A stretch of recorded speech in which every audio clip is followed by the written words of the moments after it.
All right. We should be live. Let me double check here just before we get going. Yep, you just popped up onto Twitter here. So that's good.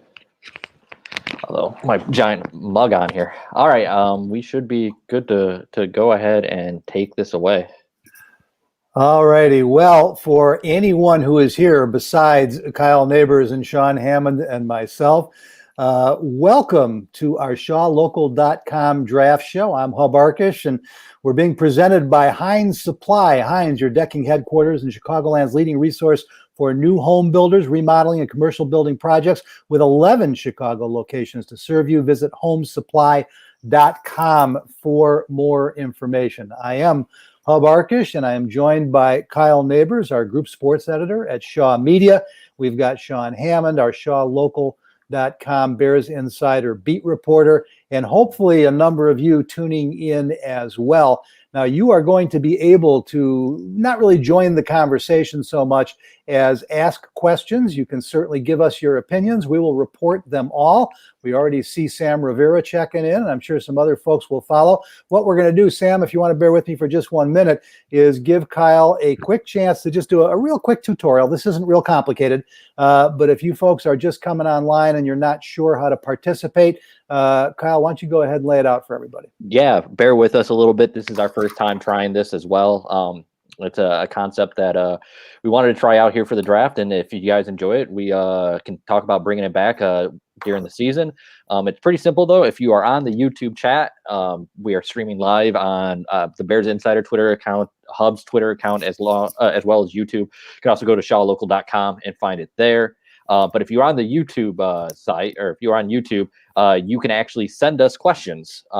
If you type in a comment, it pops up on our screen, and I can do something like this. Sam Rivera, looking good, Hub. There you go. Yeah.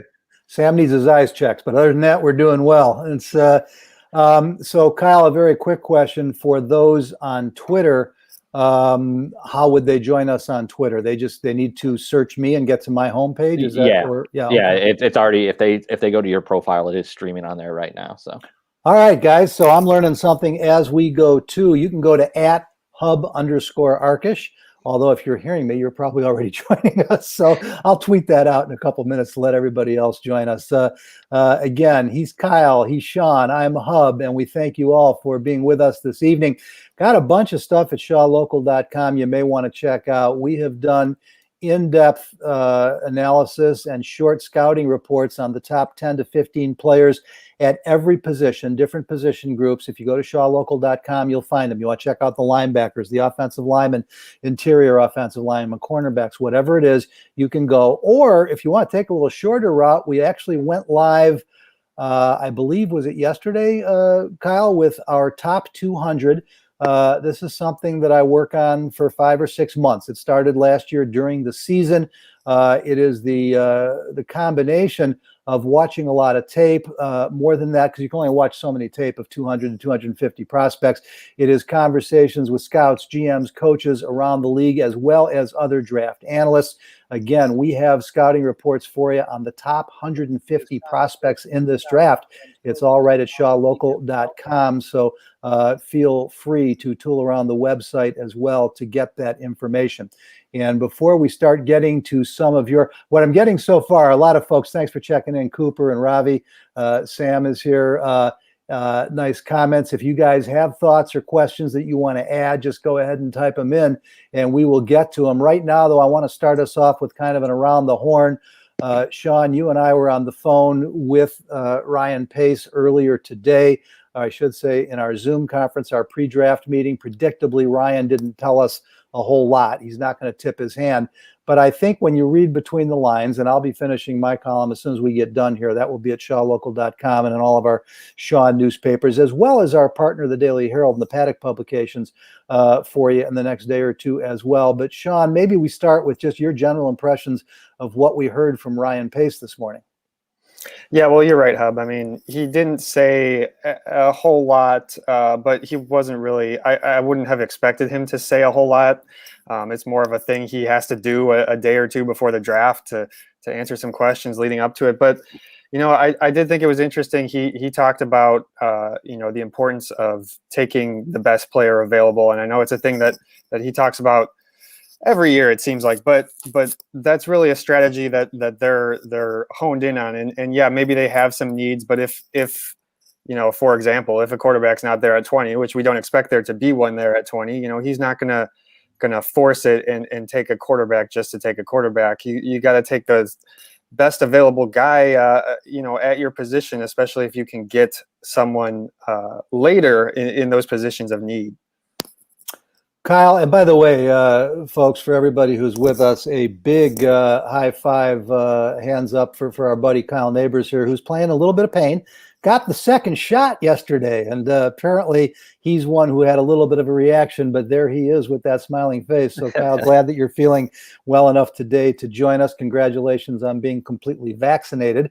And your last thoughts. I can't recall now if you were able to join the presser this morning, but I know you've talked with myself and Sean, and any thoughts about the last we're going to hear from Ryan Pace as far as you're concerned?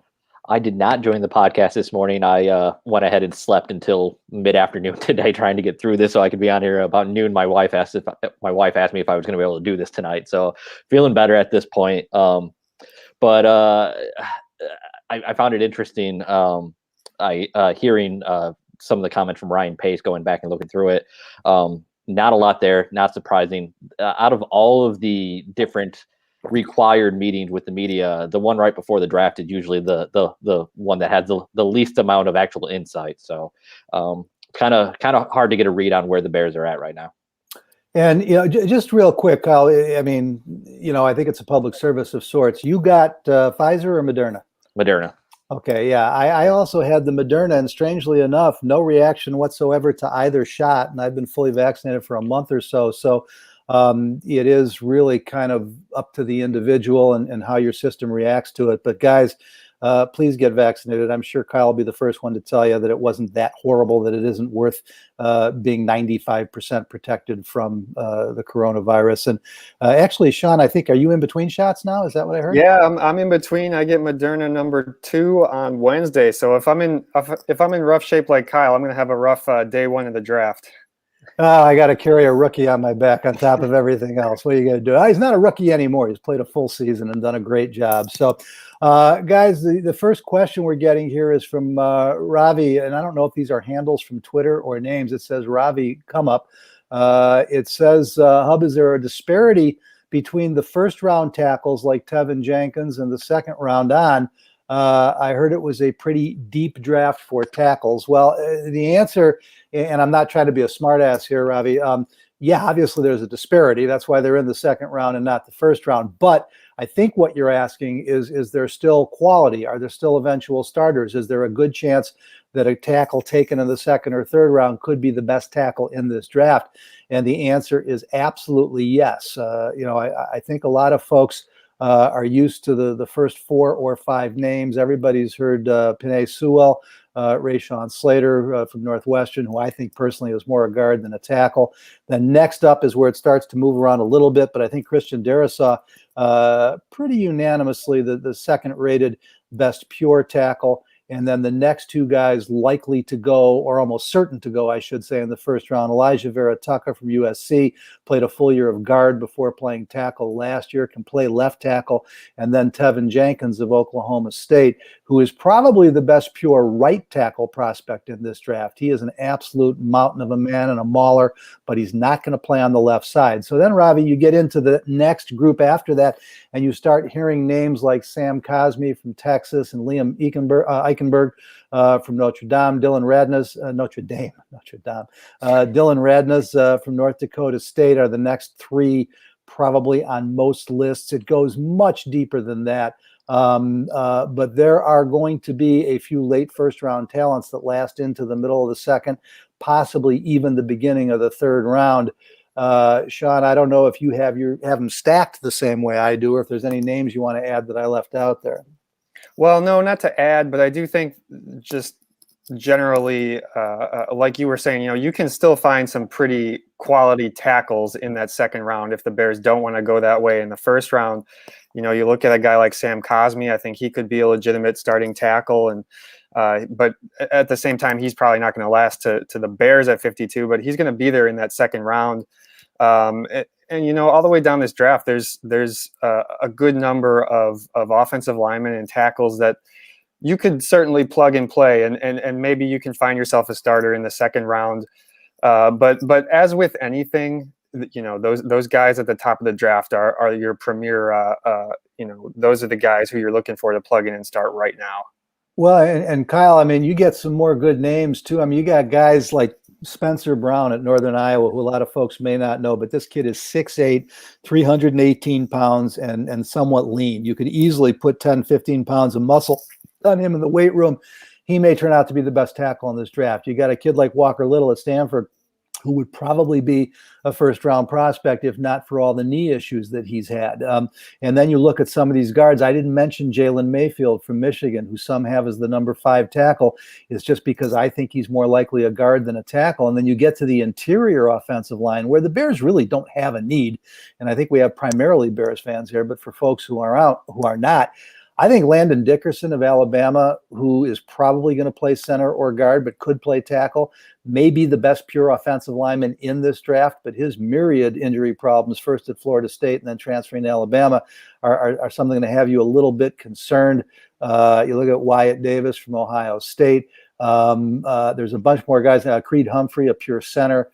The offensive line is really loaded, but I think where we need to specify again for Bears fans is that they're kind of jammed up inside now. I mean, you've got James Daniels is going to start at guard, even though I think he'd eventually be a higher ceiling at center. You've got Cody Whitehair on the other side. You got Sam Mustipher in the middle. Alex Bars has certainly proved that he can start there if he has to, so that's nice depth. And the reality is that Jermaine Ifedi is probably a better guard than he is a tackle, even though they've got him at right tackle now. So I just think the Bears have to get some of these pure tackle prospects to come in if they're going to improve the offense. Yeah, it's weird. They kind of just fell into solidifying the interior of that offensive line. If you remember early last season, we really thought they were in bad shape pretty much across the board, outside of maybe Cody Whitehair and James Daniels. But you feel much better with Sam Mustipher and Alex Bars emerging now. I think, and I'm sure we're going to talk about this a lot, it seems to be the hot discussion. Most people want the Bears to take a tackle in the first round. I don't really mind if it is Tevin Jenkins. I do agree that he's going to be on the right side, but I think they just need to get better. So if they think he's the best tackle, I'm fine with that. A guy that I'm interested in later that Robbie might have been talking about was Walker Little that you mentioned out of Stanford. He's had some injury issues, though. And that is one thing we're hearing it a lot this week with the limited time that teams were able to spend with these kids. You do wonder if they're going to shy away from one where there's medical red flag, where they don't feel that they've been able to check it out like they normally would. Folks, you're watching the ShawLocal.com draft show with me. I'm Hub Arkush, Sean Hammond, Kyle Nabors. We're presented by Heinz Supply. Heinz is your decking headquarters and Chicagoland's leading resource for new home builders, remodeling, and commercial building projects with 11 Chicagoland locations to serve you.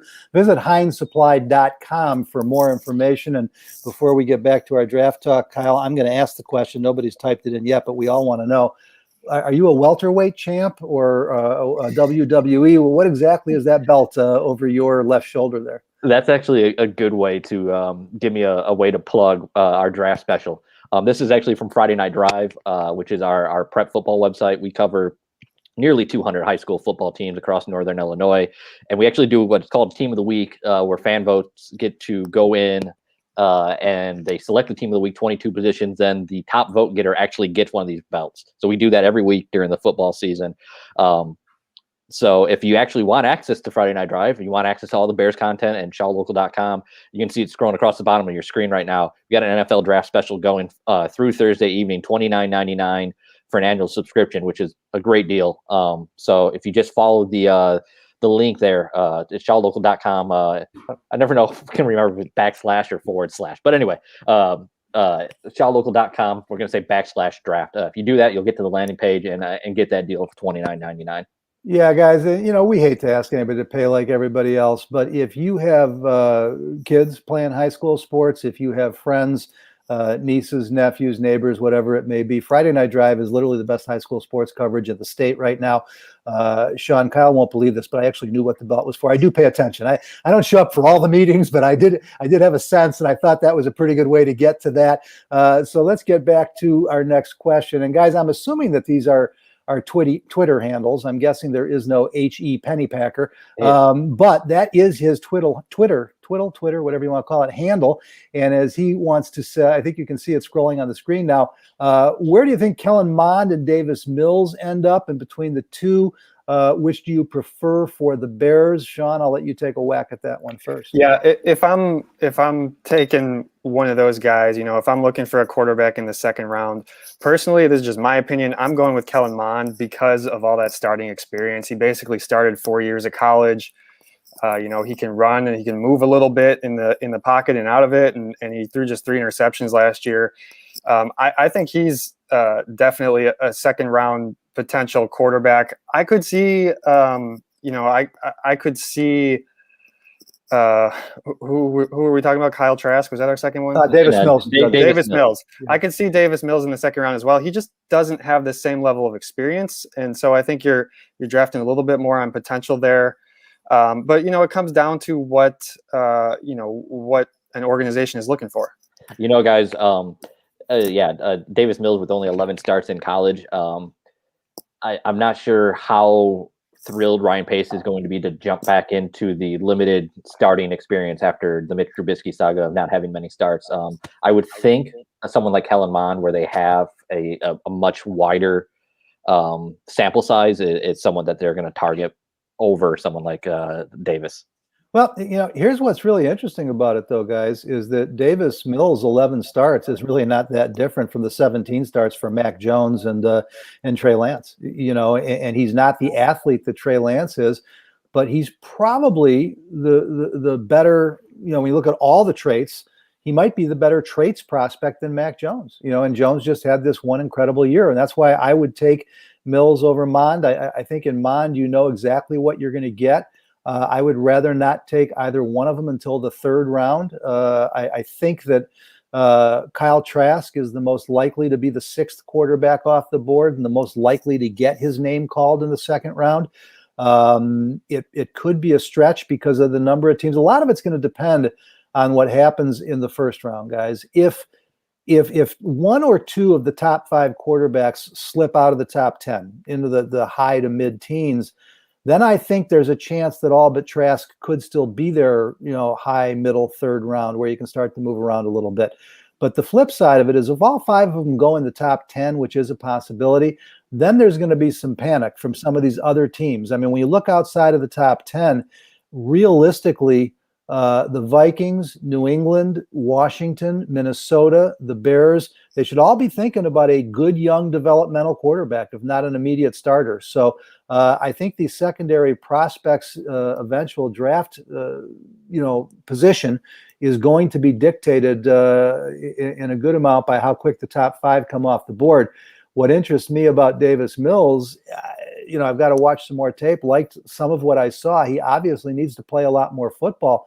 But when you talk quarterback traits as opposed to athletic traits, I don't see that much difference between him and Zach Wilson and Mac Jones, who I just think are very overrated. I mean, Fields and Lance are here for different reasons. Lance is a sky-high ceiling athlete, arm talent guy. And that's pretty much what Pat Mahomes was coming out of school. The knock on him was, of course, the air raid offense that until him had not translated well to the NFL. In the case of Lance, the knock is going to be he hasn't played since 2019, and it was FCS football. I look at Justin Fields, and guys, I cannot for the life of me, Sean, he should be the 2nd quarterback off the board. When you evaluate these guys on their college production and performance, on the athletes they are, on the body types they are, I don't understand why so many teams are downgrading Justin Fields on the perception that maybe his ability to read the field and field generalship isn't good enough, when it was never an issue until the last couple games of his career at Ohio State.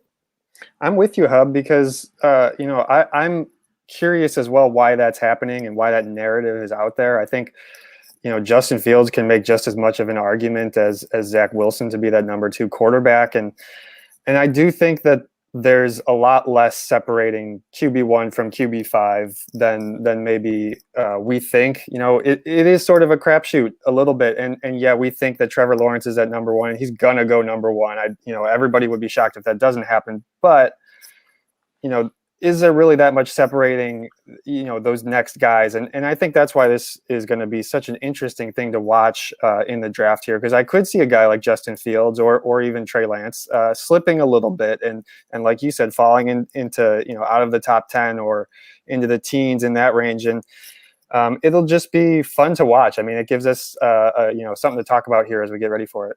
Yeah, Kyle, this is where Sean and I start to go in totally different directions, because I believe strongly that the difference between Lawrence and the other four is like the difference between a trillion and a million, and there's nobody in the billions. I mean, it's night and day as far as I'm concerned.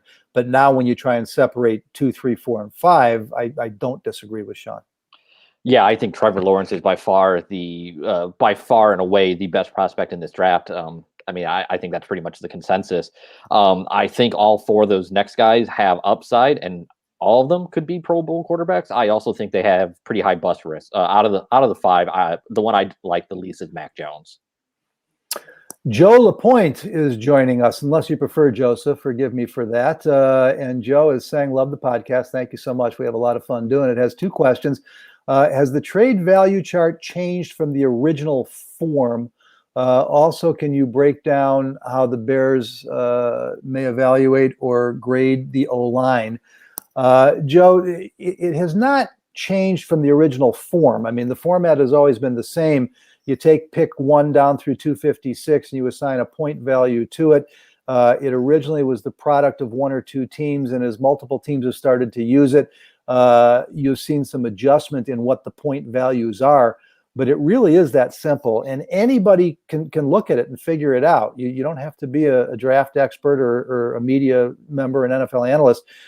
Just Google NFL draft trade value chart, and you'll get 4 or 5 different versions that pop up. I like the Pro Football Reference version because I have found it, talking to teams, to be one of the more accurate and the one that are similar, the most similar to what a lot of teams use. But that is how you're able to figure that out. And, listen, as far as how the Bears grade or evaluate the offensive line, we hear leaks and we hear rumors, but nobody keeps it closer to the vest than Ryan Pace. And even though we talked to him this morning, all they'll tell us is that it clearly is a strength of this draft. I think you can see, though, how much they are impressed by this group of offensive linemen by the fact that they let Bobby Massey move on. They did add Elijah Wilkinson, but that's basically at the veteran minimum. They're keeping Jermaine Ifedi and threatening to start him at right tackle when he failed badly there for Seattle. And so it tells you, and Ryan actually did say when we talked a couple of weeks ago that it is one of the positions they're more comfortable addressing in the draft because of the depth of talent. But, Kyle, I see you smiling. I getting Ryan to actually tell us, what kind of grades or what he thinks of some of these players, that'll happen probably for the first time 10 years after he's no longer the general manager of the Chicago Bears. I was actually smiling because I noticed a friend of mine is in our chat dropping Seinfeld references right now, which always is a quality thing to do. But yeah, you don't get anything out of Ryan Pace. And I'm not sure if he was talking about if the question was referring to how they evaluate these prospects or how they're evaluating the offensive line. And if that's the case, I'll go kind of on the second one there, or the latter. As I said earlier, we felt like they kind of fell backwards into Sam Mustipher and Alex Bars, guys that for whatever reason they couldn't get on the field, despite the fact that they really struggled on the offensive line last year. And really, I can't even begin to fathom how they evaluate their offensive line when Charles Leno continues to be the starting left tackle as of right now. Kyle, I know you, not Kyle, but Sean, I apologize. I know you were on the presser with us when I asked Ryan, point blank, why he's only drafted 7 offensive linemen in 6 drafts and only 2 in the second round, 1 in the third round. And that was Hronis Grasu. And then everybody else day 3 and mostly late on day 3. And he acknowledged that they probably, had not, I don't want to put words in his mouth. I won't say he agreed that they hadn't done enough in the draft, but he certainly didn't dispute it. And he did say it is an area that they intend to take a closer look at. Yeah, and they have to, whether that's the first round or the second round. I think they're going to take a closer look at that. And Hub, I want to go back to the beginning of this question. There was the part one was about the draft point value and whether that's changed. And I'm curious your thoughts, on, I think what that question was getting at was we saw the 49ers pay so much to move up from 12 to 3. So does that reset the market, or is that just a case of a team maybe overpaying? How does that affect other teams that want to move up in this year's draft? No, the reason that happens is because when you start trading future draft choices, so when you're trading next year's one, because it's a year later, a lot of teams will allocate a second round pick to it. In other words, they'll drop it down a pick because you're not getting it for a year. So even though it's 3 number ones, most teams are going to look at the point value of next year's and the 23 number one of the 49ers and say, well, one is worth a 2 and one is worth a 3. You also have no idea at that point where they're going to be drafting. Are they going to be in the top of the draft, in the bottom, or in the middle? So there's nothing unusual about that. I mean, I remember sitting there live on the air on the radio in 2017. And when I heard that the Bears had given up 2 3s and a 4 to move up 1 spot from 3 to 2, I was horrified, and it didn't matter. I didn't know they were taking Mitch yet. I was still horrified. It was so much to move up 1 spot. But the values allocated to these top 5 picks are so different from everything you get after that's been the great debate. Should the Bears try and go up and get one of these guys? The price to go from 20 into the top 7 or 8 would handicap the Bears draft for the next 3 years. And I would think it would be insane to do. And yet there are people who think that it's all about finding a quarterback, even if they never contend again. And that's what you're really talking about when you say, I mean, it's not a given, but it's a possibility when you suggest that the Bears should move up that high, Kyle. I agree with you. I think it's insane to do. But we're talking about strong egos in terms of NFL general managers. They are able to convince themselves that they have found a guy that they like and that they're willing to do that. I don't think, like we were talking about earlier, I don't think there's a prospect outside of Trevor Lawrence worth doing that at the quarterback position. But it's hard to tell. Guys, forgive me for continuing to lean into this screen, but as much as I like this format, this is working well, and we will be considering doing some more of this with our podcast now that we see how well it works. The one issue is, at least on my screen, the comments look like they're in like 4-point type, and I'm having a really hard time. I'll pull up a question from Tom Johns for you here on. Yeah, Tom is up next. Actually, yeah, it's great. It's much easier to read in the banner. Thank you. Tom wants to know, of offensive tackle, cornerback, and wide receiver, which position are the Bears more likely to get a starter in the 3rd round? Well, the 2 deepest positions in the draft are offensive line, not necessarily just offensive tackle, but offensive line and wide receiver. Cornerbacks are deep, not as deep as they've been in some recent drafts, but certainly deep. And if you're looking for a starter, then I would say it is definitely offensive tackle or wide receiver. And most specifically, when you see what Darnell Mooney was able to do as a rookie, as a 5th round pick, I guess, Sean, you'd probably say that wide receiver might have the best shot. The problem there, this is what interests me, though, and this is why I love talking to fans. I don't think the Bears have serious needs at wide receiver or cornerback, and they're certainly not looking for a starting wide receiver. I mean, they expect their starting wideouts to be Allen Robinson and Darnell Mooney this year, and it's going to be very disappointing if they're not, Sean.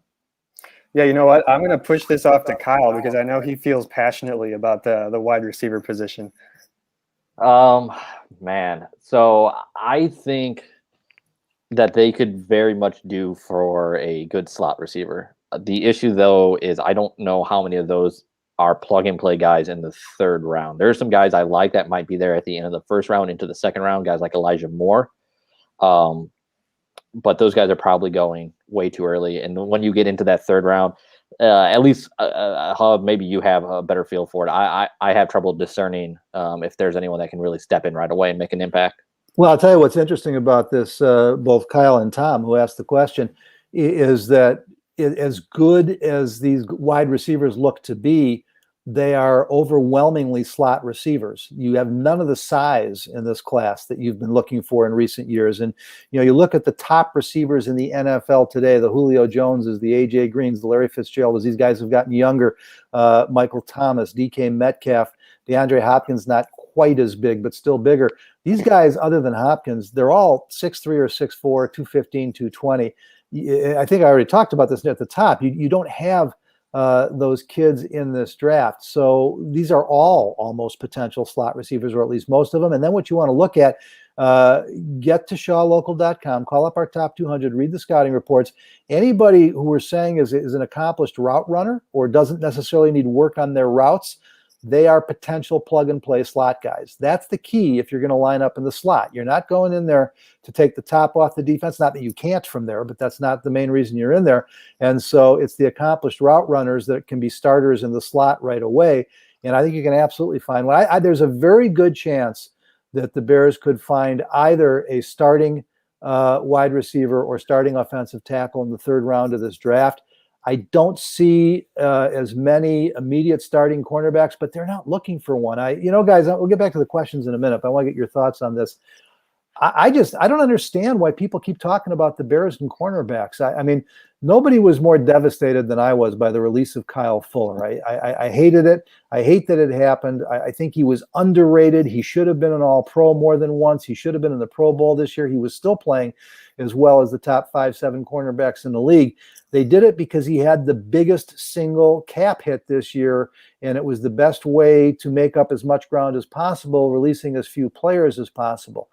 But that said, you got to remember that until he tore the ACL last year, Artie Burns was lined up as the starter across from him. He is supposed to be close to 100%. He will be competing again.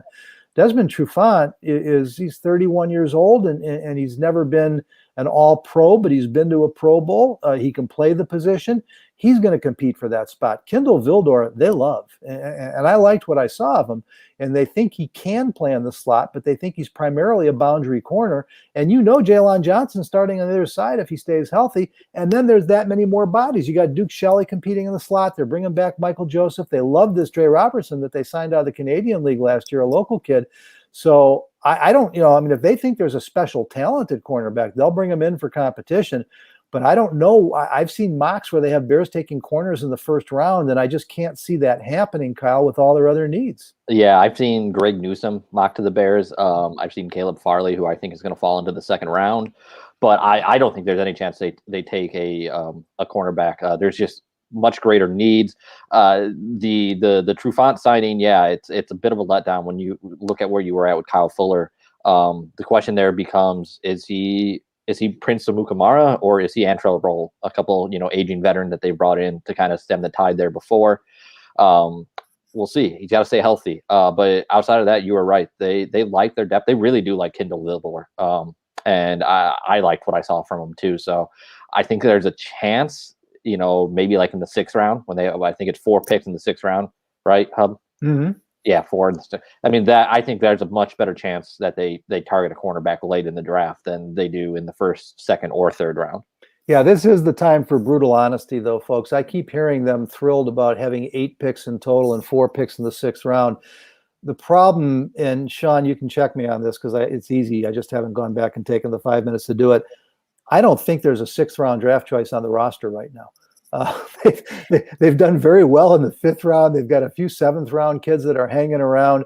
But when you're talking about making an impact, you want to be in those first 4 or 5 rounds. And I'm not knocking the 6th round picks. You can find a diamond every once in a while, but it is really tough. So, guys, let me get back to Ravi here. He says, sorry, I was a little vague. I meant, are there talented tackles extending into the later rounds? And I think we actually did, Ravi, get into that. There will be starting tackles in the NFL drafted in the 4th, 5th, and even 6th round of this draft. That's how deep it is. But the Bears have starting tackles. What they need is significant upgrades to Charles Leno Jr. and Jermaine Ifedi and Elijah Wilkinson. And so those guys you're going to be looking for in the first 3 or 4 rounds. And what makes this draft really cool is that you're going to be able to find these guys in the 3rd and 4th round. So let's get to Sam Rivera. Hub, all these crazy mock drafts out there make me chuckle. Do you enjoy them at all? No, he doesn't. I don't. I can answer that one for him. He does not enjoy them. Kyle and Sean are laughing because of how they've had to twist my arm to get me to do 4 of them. I just, guys, I first of all, in our business, you don't usually work 40 hours a week. It's more like 50 or 60 if you want to be decent at it. And I spend most of that time from really January until now working on this, and still would never pretend to put myself in the category of an NFL evaluator, or more to the point, having any idea what 32 draft boards look like. And so when we do these mock drafts, I think I wrote about this briefly the other night. When we first started doing this back in, believe it or not, in the mid 70s, there was nobody doing it. It was my guy, Joel Buxbaum, and myself. Mel Kiper came along about 4 or 5 years after we started. And for 20 years, we had the field all to ourselves. And it was really in the early 90s and mid 90s when other folks started getting into it. And now there's a flood of analysts out there.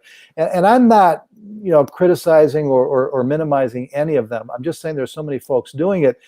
But when we first started doing it, the purpose of the mock was to provide news information. You'd write this up, you'd give an analysis. It wasn't available anywhere else.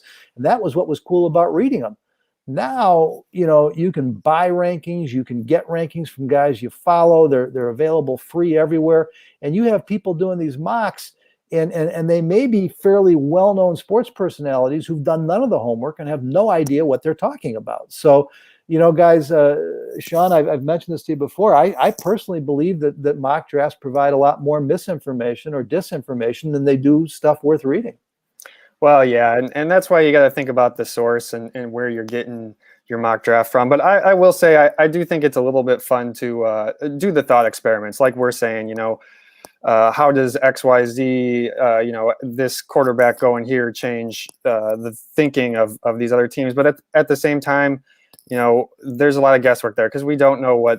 As we learned today with our session with Ryan Pace, we don't really know what he's thinking. Even though he says some stuff, it really doesn't give us a whole lot of insight into it. But I think we can have a little bit fun doing our mock drafts. But I don't necessarily. I'm not going to sit here and say that I'm going to get all these picks right coming in the first round. But I will do a shout out here to our last mock drafts, which are coming out tomorrow. Is that right, Kyle? Yeah, I will get to those and get those online tomorrow morning at shawlocal.com. Guys, we're having a bunch of fun doing this. I hope you're enjoying it. We've got another 25, 30 minutes left to go. You're watching the shawlocal.com draft show with myself, Hub Arkush, Sean Hammond, and Kyle Nabors. We are being presented by Heinz Supply. Heinz, your decking headquarters and Chicagoland's leading resource for new home builders, remodeling, and commercial building projects. With 11 Chicagoland locations to serve you, visit HeinzSupply.com for information. I smile with Heinz. They've been a great sponsor for a long time. And I think, I don't know if it was the original Heinz or not, but they were in, I don't know if it was Lincolnshire or Wheeling, but I lived in Deerfield for many, many years. And we actually grew up around what I think was the original Heinz lumber supply. So our thanks to our good friends at Heinz, who've been a great sponsor of various Shaw products for such a long time. And they made this possible this evening. Bandwidth costs money, guys. Nothing comes for free. And we thank the folks for Heinz for allowing us to do this tonight. We've got Mike B. Husky saying just 2 words, Creed Humphrey, a really impressive pure center who is going to be starting in the NFL somewhere. Not really a need for the Chicago Bears right now, knowing that it's James Daniels' natural position. Sam Mustipher is going to start there, and Cody Whitehair has been to a Pro Bowl there. So I realize not everybody here is Bears fans. And yes, Creed Humphrey is a player worth watching. It's unusual, guys. There are some really good centers here. Landon Dickerson, I think, has got literally Canton type ability at the position. Just don't know if he's going to stay healthy, because he couldn't at Florida State or Alabama. I've got, let's see here. How about Louise down here? I'll pull this one up for you. Good. All right, says, actually, Lewis, I think. Lewis Ponce saying, good show. Is Pace forbidden to trade up if Fields, Mack, or Lance slide? Can the left tackle from Notre Dame, Liam Eichenberg, is that guy? Is he a left tackle or right tackle in the pros? He's got a huge body at like 6'7", 305, can add muscle and bulk to the frame. So can play on either side, but is a good enough athlete and played 3 years on the left side at Notre Dame that's where he projects. And he is another one of the guys, Sean, who I think you could see. He's probably a late second rounder, but he could drop to the third round and be a day one plug and play starter. There's a ton of talent here. A lot of these kids are going to need a year in the weight room. You know, people wonder with Sam Mustipher and the Bears, why did it take so long? He would not have been anywhere near as effective as a rookie as he was last year, because he's a classic example of an undersized guy who needed a year in an NFL weight room. And he needed the Bears strength and conditioning coaches as much as he needed both Harry Hiestand and now Juan Castillo. But given that year, came back, was forced into action at midseason and played very well. Liam Eichenberg, who Luis is asking about, he may be that type of guy, but he's going to start in the NFL, and it could be left or right. But my guess is he ends up on the left side. Yeah, and he's a guy who maybe in that similar vein could, you know, working in the weight room with the Bears staff is certainly going to help him. You know, if he can put on another 10 or 15 pounds, he's got the height. He's 6'6". You know, if he can, I think he's about 305 right now. If he can put on another 10 pounds, you know, that's what you're looking for in a tackle. Ravi is back saying WCW. I'm guessing that's Wisconsin Whitewater, and he wants us to talk about Quinn Miners. No. I think he was talking about the belt. Is what I think he was talking about. But we can talk about Wisconsin Whitewater. Why not? Well, it was a perfect spot because that's another pure center. You know, I don't know, again, coming from Wisconsin Whitewater, but this kid is an impressive body, a wrestler. It's amazing how many great centers were high school and college wrestlers. So, Ravi, forgive me if I misread that comment there. Robbie's been pretty busy here, and H.E. Pennypacker is back as well. I'm trying to find some other folks to include in the you know, Kyle, I'm going to let you call them up, and I'll look for them in the big banner here. Yep, here we go. For you. And so if Mond and Davis are gone and Trask is there in the third, do you take him? Here's the thing with Kyle Trask. He has big time NFL arm talent. He can stand in the pocket and find guys all day long, but he is about as unathletic as they come, and he doesn't have the arm strength for a guy his size that you would expect. He has a very good chance to eventually start in the NFL, and I think the comp you're looking at here is like a Trent Dilfer, you know, a big, strong guy who can probably stand in the pocket and take a beating, and he's going to have to take a beating because he's not going to be able to move much when the pass rush gets to him. He probably has a better arm than Trent Dilfer had. But when I talk, Kyle, to various GMs and scouts about him, they all kind of say the same thing. There's no unique trait. There's nothing special that jumps out. Because of that big body at 6'5", 235 or 240, I really do think he's going to be, and because of his production at Florida. I mean, you know, the kid put up great numbers. He threw the ball all over the football field. I think he'll be the sixth quarterback off the board. I don't know where in the second round. I just don't know if he ever becomes a regular NFL starter or if he's a guy who makes a living as a backup for 10 to 15 years. I think there's a limited ceiling with Kyle Trask. I certainly think he has the potential to be an NFL starter. I don't think he'll be there in the third round. I agree with you. I think he's going to go in the second round, though. But since you know, he is a teammate of my guy Kadarius Toney, I'm good with Toney at 20 and Trask in the third round if he's still there. We can get that pairing going, Hub. Well, that's not a bad way to go. Listen, I love Kadarius Toney, and I would have no problem with him ending up a Bear. The issue I have with Toney, Sean, is that the only way that happens is if you take him at 20, and I don't know that wide receiver depth with the screaming needs at tackle. I love that they brought back Tayshaun Gibson, but you still have to get a young safety to develop because all that depth behind him are veterans who have been career special teams guys. I think you absolutely have to draft a young or move tight end because while I agree with keeping Jimmy Graham one more year, I think you have to assume it's the last year. And we can't just count on, you know, Robert Quinn bouncing back. they need more pass rush. I think Jeremiah Ochu was a great free agent signing, and he'll bring some of that.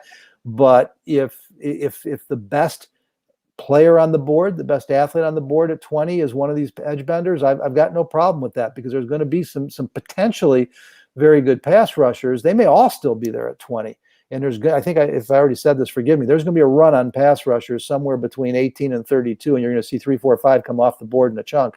But I just, if there's that much difference between the next best tackle and the next best safety and the next best wide receiver at 20, than the guys that are gone, but those pass rushers are all there, I got no problem with the Bears taking one. Yeah, those edge rushers are one of the harder ones to figure out, because you can ask 10 different people about it and get 10 different answers on who, especially the top 4 or 5, where you rank them. And, maybe what you're saying there, Hub, is that a little bit of an argument for potentially trading back and getting an extra pick there in the second round, perhaps? Sean, I will make the argument for trading back no matter who's available, just because, again, the things that I think are more important right now than a reach at quarterback for a guy who's going to take a year or 2 or 3, and the odds say probably isn't going to work out. You can find those guys in the second or third round. And so if you can add either a later 1 and an extra day 2, or even 3 higher day 2s, and give up your 1, I think it's in the Bears' best interest, because they've got work to do, at several spots. Kyle, we've got, I think it's a Cuba fan asking about Greg Newsome. He's a Northwestern fan. And Greg Newsome is a local kid from Chicago. He actually played his last year of high school board, I think, while down at the IMG Academy in Florida. And most analysts have him in the mid to late first round. He is either the 3rd or 4th best cornerback prospect in this draft. He is not going to match up with Patrick Surtain or J.C. Horn, who are top 15 picks. And then Caleb Farley probably should be the number 1 cornerback, but he's now had 2 back surgeries, including one just a couple months ago, and so you just don't know where to take him. The issue with Newsome, Kyle, is that he just hasn't played much football. When he has played, he's looked good. He's played 21 games at Northwestern. He's got nice size. All these top corners are bigger corners, 6'1", 6'2". Newsome is a little skinnier. He's very skinny, actually, but he's got the height at 6'1". He can add the muscle. He's a definite first-round prospect, but because he's not a sure thing first rounder, I don't think I'd be that thrilled with the Bears taking him at 20. Also for the reasons we've talked about not necessarily going cornerback there. Yeah, I think he's going to be a solid NFL starter. I don't think he's going to be a superstar. And I think there's both the tackle and wide receiver position that we keep coming back to, much higher ceilings on those players and bigger need for the Bears. But Sean, I'll throw it over to you, because you actually will have a feature on Greg Newsome up in the next 24 hours or so on shawlocal.com. Yeah, let's give it a plug. Shawlocal.com in the next day or so. We'll certainly have it up before the draft. I spoke with Greg Newsome's coaches at Glenbard North, both his football coach and his basketball coach, actually. He was a pretty good basketball player before he left for IMG, and he's always been a really good athlete and always had that speed. Hub, you alluded to it. He's not the biggest guy in the world, but he can really move out there. So look for that story coming. And I spoke with some of his former teammates out there too. So that's a fun one we got coming up here. Mike B. Husky, I'm guessing, is one of Kyle's guys. He could quote Seinfeld all night long, but he wants to know what we think the chances are the Bears at 20 take the top offensive tackle or wide receiver and then trade back into the bottom of the first round to take the other. I never rule out Ryan Pace trading around in the draft. He loves to do it. But again, I am not giving up extra choices to get a wide receiver or a tackle in a draft that is deep at the position into the second or third round. Kyle, I don't see it as a good strategy. I actually like it. If they're able to get a tackle that they really like, whether that's Tevin Jenkins or Christian Darrisaw at 20, if someone like I think the 2 select guys that I like the most are probably Kadarius Toney, which I don't think will fall towards the end of the first round. He's maybe even gone by 20, but probably the early 20s at the latest. But Elijah Moore is the other guy that I mentioned. I think if they traded back, let's say, I don't know, late 30s, or I'm sorry, not late 30s, like 29, 30 though, I wouldn't have a big issue with that. Jose Rodriguez is here telling us that Minnesota wide receiver Rashad Bateman is his guy in the first round for Allen Robinson's replacement. I guess, Jose, the question there is, why are you replacing Allen Robinson? I understand that there's all the concern about the contract, but not only does he have the franchise tender, he has signed it. And so the Bears cannot now rescind it. So he's going to be a Chicago Bear this year unless he's traded. And if he's traded, you would think that they're going to get some wide receiver help in return. That said, if what you're suggesting is that he'll be gone after this year, I love Rashad Bateman. I wish he had played more in 2020. Again, he's not a big guy. He's 6 foot, 190 pounds, and that is not the typical number one receiver in the NFL. So, Sean, he could be a good fit for the Bears, but if you're talking about the Allen Robinson role, no, he's not a guy who projects in that role. Yeah, Allen Robinson's got a couple more inches on him, but when you look at this receiver class as a whole, he's one of the bigger guys at the top, because we're talking about a lot of little guys with Devontae Smith and Elijah Moore, who Kyle keeps mentioning. And, I'm looking at Bateman and Terrace Marshall as two of the bigger guys. If you're looking for someone who's got 6 feet and can, provide a little bit more height, I wouldn't be against. I like Rashad Bateman as a pick. I think he, as we've gotten closer to the draft here, I've really liked him as a potential first round pick. But I don't know necessarily if I see the Bears doing that. Nick Cortese wants to know if Justin Fields were to drop. If I was drafting for the Bears, would I trade up to get? Well, he doesn't say drop. He just says, would I trade up to get him? I have Trey Lance rated as my second quarterback prospect because his ceiling is so high, but it's a total boomer bust. I have Fields a very close to B, if you will. That's the number 2 in the letter B, based on his performance at Ohio State, where he was absolutely outstanding, and so I think he should be. If you're willing to gamble a little bit in hopes of hitting the Patrick Mahomes shot, then you go for Trey Lance. But if you want to minimize your risk and gamble a little bit less, then I love Justin Fields. I've just been adamant, guys. Kyle and Sean are tired of hearing about it because I've been preaching it for 4 or 5 months now. I don't think the Bears can afford to give up multiple high picks to get a quarterback who the odds tell you has an 85 to 90% chance of failing. I mean, those are just the numbers, and sometimes you have to, look at facts. You got to look at stats. That's the way this works out in the NFL draft. But if I'm being told you got no choice, you're trading up for somebody, then yeah, Kyle, I think Fields probably is the guy I would trade up for. Man, I really don't want to trade up for any of those quarterbacks, particularly if it's, let's say, the 8 to 10 range. If you have to go up that high, which is what you're probably going to have to do. I think the more interesting discussion is what happens if a Justin Fields does start sliding down, let's say, to 15, 16.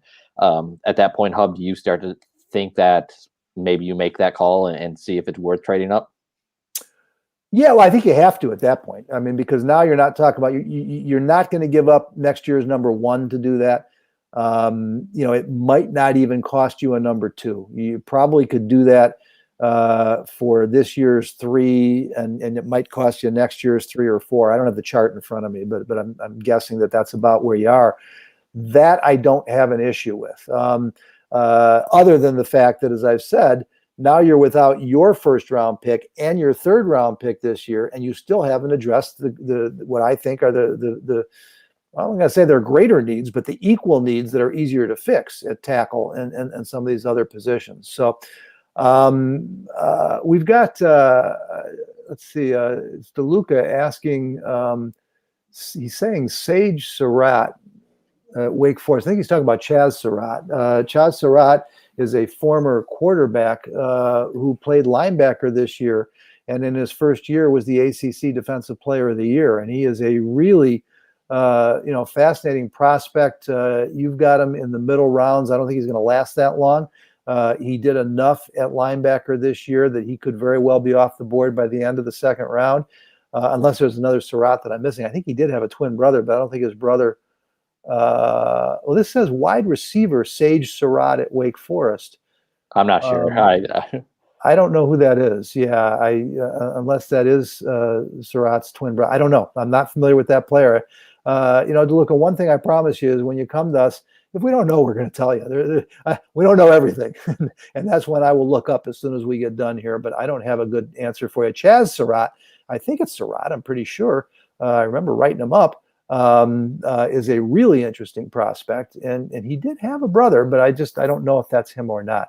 Let's see. It says Lawrence is Mike B. Husky is back. Lawrence is a better prospect than Luck, and Luck was an awesome prospect. I disagree strongly on that. As a guy who's been writing this up for a long time, he is the best prospect since Andrew Luck. Andrew Luck was called the best prospect since Tim Couch, who came 12 years before him, and Tim Couch was a huge bust. So even being the best prospect doesn't matter.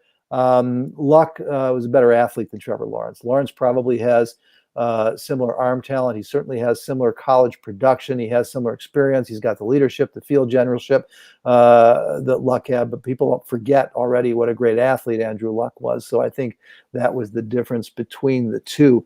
We're getting a little short on time here, guys. We could probably stretch it an extra 5 minutes or so, but we're at 5 to 7 right now, or very close to it. I'm trying to get to as many questions as I can. Will, well, I see Will Hodge here. Is that who you call it? Brian, I'm going to get to you in a minute, but I love Will Hodge. How do you guys not flat out laugh when this front office is hyping Andy Dalton? I read the question wrong. I thought you were asking me how many front offices I talked to that laughed when they took Andy Dalton. Will, I don't think they're hyping him. I think that they're dealing with an unfortunate reality and trying to put a good face on it. But at no time have I heard, Ryan Pace or Matt Nagy say, "Hey, we got our guy. This is it. Now we're going to the Super Bowl." They are trying to suggest that he's an upgrade. I don't think he is. I'd rather still have Mitch Trubisky if that's my choice. But it wasn't a choice. It turns out I think have now discovered that, Mitch probably wanted to be back here less than the Bears wanted him back. And so it just wasn't going to happen. But I think that anybody who wants to try and hype Andy Dalton is nuts, but I don't really think that's what the Bears are doing. So I'm sorry, Kyle. Now I lost the one that you had called. Let's see here. I think we got Pace doesn't say much. There you go. All right. Yeah. Brian Lindgren wants to know, since Ryan Pace doesn't say much, what we learn about this year's strategy and vision for the team by his draft picks this year. Brian,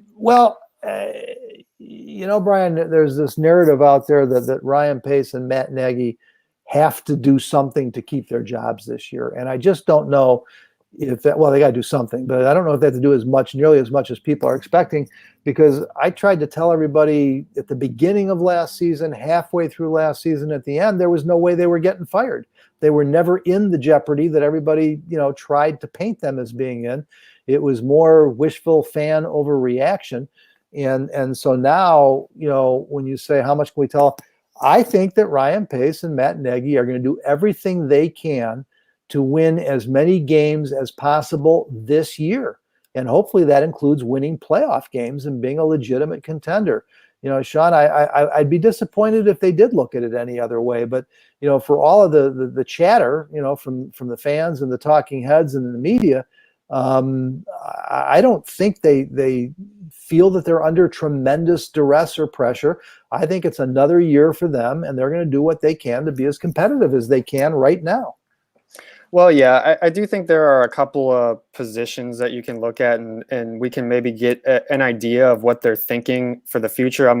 The one that comes to mind is when you're looking at defensive tackle, and you got Akeem Hicks going into the last year of his deal.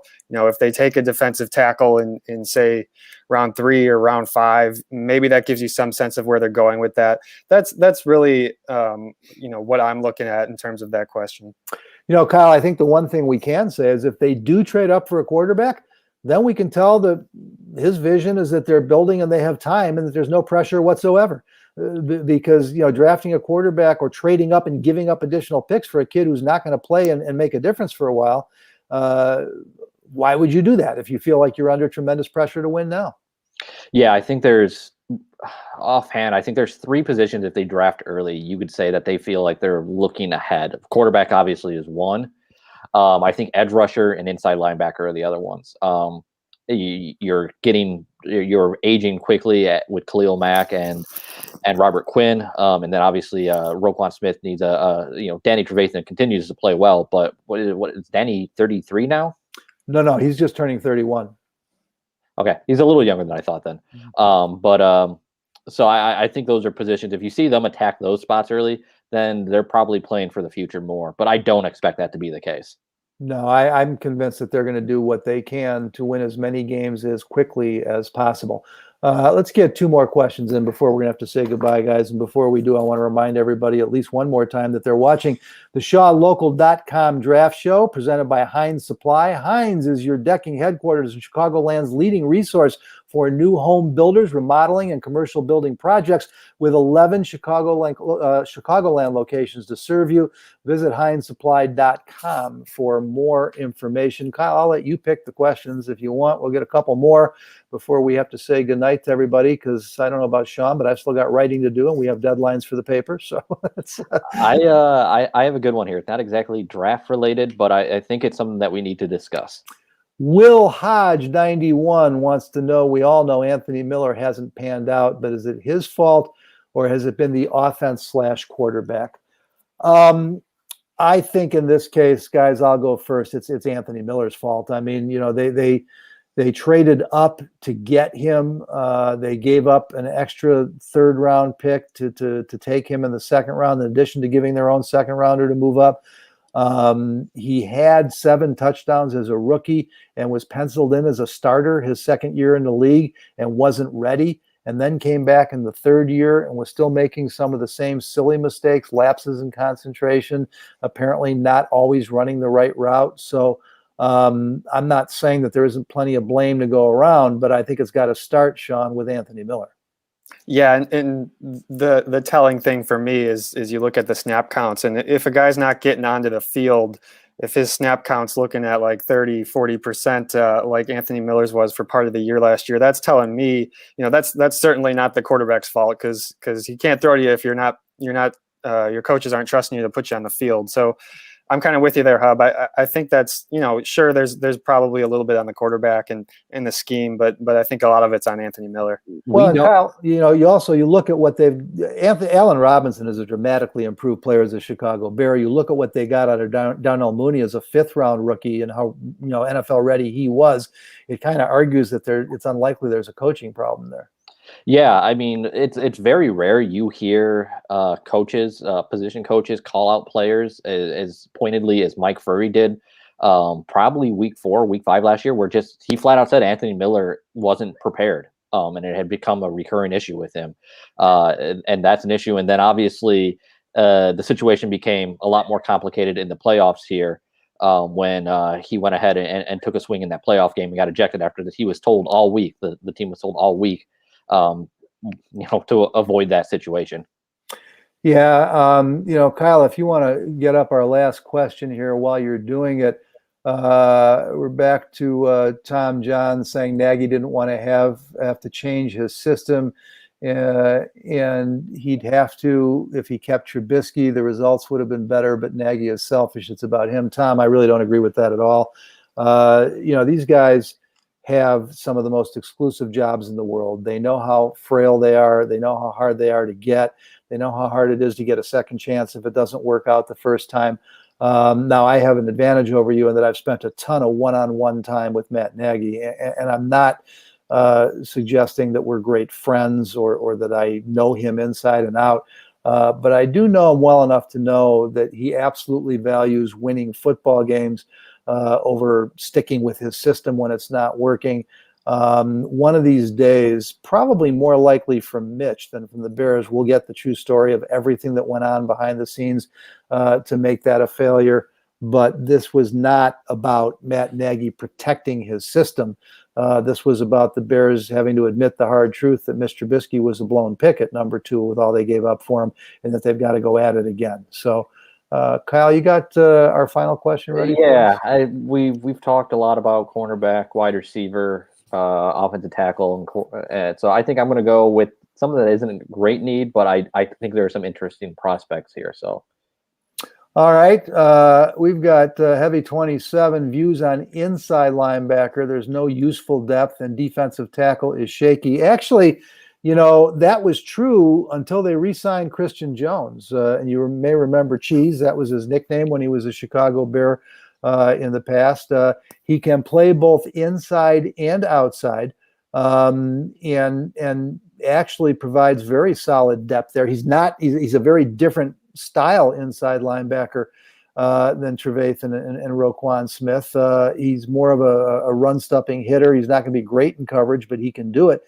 And am I mistaken, or is Manti Te'o still on the roster? I've got to look at the roster. I thought that he actually, for whatever reason, had a 2-year deal. I could be wrong about that. But just in adding Christian Jones, and they're determined to give Joel Ayibunwe a close look. He has been a real disappointment as a linebacker. He's done well with special teams. But they're going to look very hard. And they do like Josh Woods a lot. Now, Woods is a clone of Roquan Smith and the other great young linebackers around the league. So I was terribly worried about it until they signed Christian Jones in free agency. I agree. I think they still can use more depth, but that's not somewhere where you're going to go in the first or second round, or the first 3 rounds, unless, Sean, you're convinced that this is Danny Trevathan's last year. Yeah, that's what it comes down to. I believe I was just Googling here, Hub. I believe Manti Te'o is a free agent now. Okay, he probably is. Yeah, I wasn't sure about that. Yeah, I wouldn't be shocked to see the Bears take an inside linebacker in the middle rounds. I mean, I think it does come down to what you think you can get out of Danny Trevathan in these last years of his contract. We saw the good and the bad with him last year. He got off to kind of a slow start there in those first couple of weeks, and I think that can scare you a little bit. He looked like he was I don't want to say old, getting older. He's not old by our standards, but he's in his 30s now. So I could see them taking a guy like a Derek Barnes or a Dylan Moses in the middle rounds. It just comes down to what they think they can get out of him. I could also see them, they've shown a lot of faith in him over the years, and he did really turn it around by the end of the year. He was playing a lot better. So I don't know. I could see that, but it comes down to what the Bears see in him. I love that early 30s isn't old by Sean's standards. He's in diapers by my standards. I'll tell you that. Kyle, the one kid that I absolutely love, but I don't think it could work. Nick Bolton from Missouri is as good a run-stuffing inside linebacker as you're going to find in this draft. He's going to be dropping a little bit because he's the same size as Roquan Smith and Devin Bush and Devin White and Patrick Queen and all these, 6 foot, 6'1", 225-pound speedsters playing inside linebacker these days. Bolton's only 5'11", and he's almost 240. He's 237. But he is a mauler inside. And because of those issues about his athleticism and, size and strength, he's going to drop, I think, into the second round. I don't think he's going to drop to 52. But if he did, he would be way too good a football player to pass at 52. That's Nick Bolton? Yeah. Mm-hmm. I don't have an issue with Nick Bolton. Certainly fits. I liked your Devin Bush comparison. I don't see the Bears attacking this spot unless it's later in the draft. There are certainly guys I like here. Zaven Collins out of Tulsa is a really, really interesting prospect, but he's probably gone late first round, early second round. I guess the other guy I'll bring up and see what you think of him, a Hub, and how, if he's potentially there in the third round. I don't think so, though, as Jamin Davis out of Kentucky. I don't think Jamin Davis is going to get out of the first round. Really? Well, I mean, if you'd asked me a week ago, I would have said maybe the third round. He is, every year, there's 2 or 3 guys that are just flying up draft boards, and right now that's Jamin Davis. Every team I'm talking to. By the way, what do you think? What are you hearing about the Davis kid from Kentucky? He's a special athlete, and he made a lot of plays. I think he only played his last year at Kentucky. I want to say he transferred. He may have been at LSU. I've got 150 reports going through my head at once. I know he didn't play his whole career at Kentucky, but yeah, Kyle. I mean, if you check a lot of these mocks, you're going to find him all of a sudden in the last sitting between 24 and 32. And yeah, I mean, he's got tremendous potential, but I think he needs to play the position more, and some teams are going to want to see more of him. Guys, we've already gone substantially overtime, and we're going to have to say goodnight. Before we do, though, I want to go to Sean and Kyle each for a chance for any final thoughts that you might have. Sean, you want to put a wrap on this for you first? Well, you know what? My final thought is just thanks to everybody who's been tuning in. This has been fun, and check out our podcast if you like what you're hearing today. We're doing this every week on our podcast, and we're looking forward to the draft here. Kyle? I thought about it the other day, how weird the NFL draft was last year. If you guys remember that, everything being done remotely. And I'm looking forward to there being a little bit of sense of normalcy here this weekend. It's going to be fun. And until then, I'm going to go sleep for another 12 hours or so. Go sleep off that vaccine, man. Great job playing hurt tonight. One more time, I want everybody to know about our fantastic sponsors. It's been the ShawLocal.com Draft Show with Sean Hammond, Kyle Nabors, and I'm Hub Arkush. We've been presented by Heinz Supply. Heinz is your decking headquarters, Chicagoland's leading resource for new home builders, remodeling, and commercial building projects with 11 Chicagoland locations to serve you. Visit HeinzSupply.com for more information.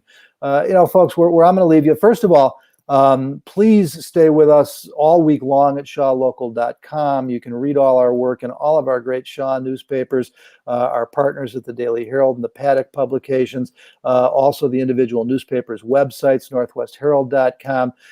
We are actually throwing as many or more resources at covering the NFL and the Chicago Bears as any other newspaper group in the state. And I'm talking about everybody, not just some of the other mid-market guys. And we're doing it 365 days a year.